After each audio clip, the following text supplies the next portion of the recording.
Vote Rejoin EU. Vote Rejoin EU. Hello, I'm Brendan Donnelly. I'm the leader of the Rejoin EU party, and I'm going to be answering some of the questions that have been put to me and the party on social media. The first question comes from Joe, who wants to know if the party thinks that the people who were responsible for Brexit, the leading members of the Leave campaign, should be subject to criminal sanctions for the lies and deception which characterized their political activities in 2016. I think I personally would distinguish between legal consequences which are criminal and those which are civil.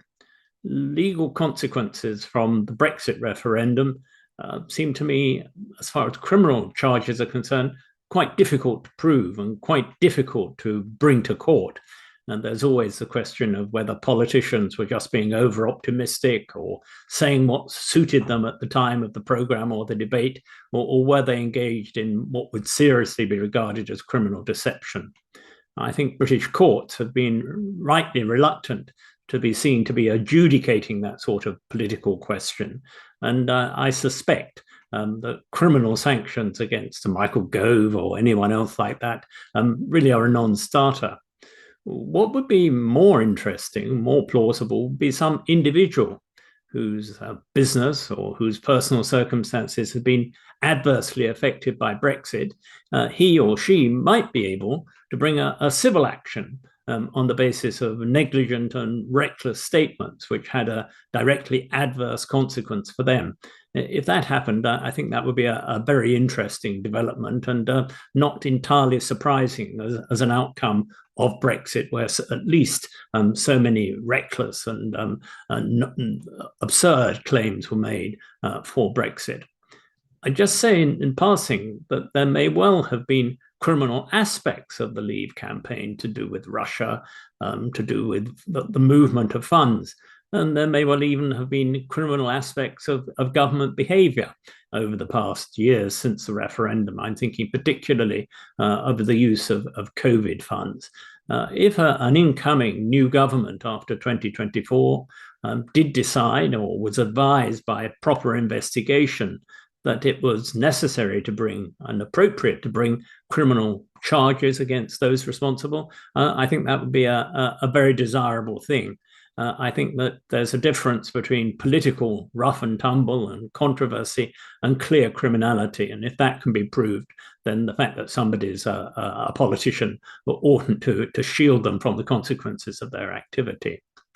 The second question comes from Rudy, who wants to know whether it's ever going to be possible to get the right-wing media on side as far as Europe's concerned.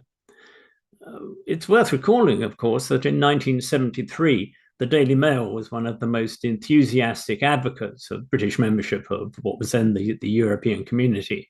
And these things can change. It seems to me that the popular press, organs like the Daily Mail, are governed in what they say by two things: the view of their proprietors and what their buyers, what their clientele want. And those things can change over time. Who knows what the media landscape will be in 10 years' time as far as the ownership is concerned. But more importantly, if, seems overwhelmingly likely, the day-to-day grind and inconvenience of Brexit becomes more and more clear to the readers of the right-wing press, then I wonder how long it's going to be possible just to ignore that in the pursuit of an ideological fixation with anti-European stories and anti-European analysis. I'd say that the right-wing press are a barrier, undoubtedly a barrier, even in these days of social media, to Britain's rejoining the European Union, but they're not an insuperable barrier. And if we had a government that made a determined charge and a determined attempt to present the European Union in more favourable light than it's traditionally been presented by both main parties in the United Kingdom, then quite rapidly it would be possible to create a more favourable environment in which the readers of the populist press were increasingly uneasy about the mindless anti-Europeanism that was being presented to them by their traditional newspapers. Paul, who wants to know whether our partners, our former partners in the European Union, want us back, and if so, how long it would take. Well, the answer to the first is yes and no. They don't want this present government back, but they certainly want the United Kingdom to come back in the medium term.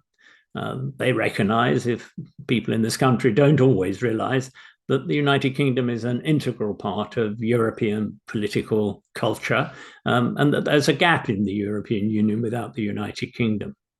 On the other hand, and it's a big but, our partners, understandably, would want to be sure that there wasn't going to be a repetition of Brexit in 10 years' time after they had gone to the effort of renegotiating the United Kingdom's position within the European Union. And one of the ways in which they'll be looking to be reassured is that the British government shouldn't expect that it's going to get the elaborate sweetheart deals that it managed to get before.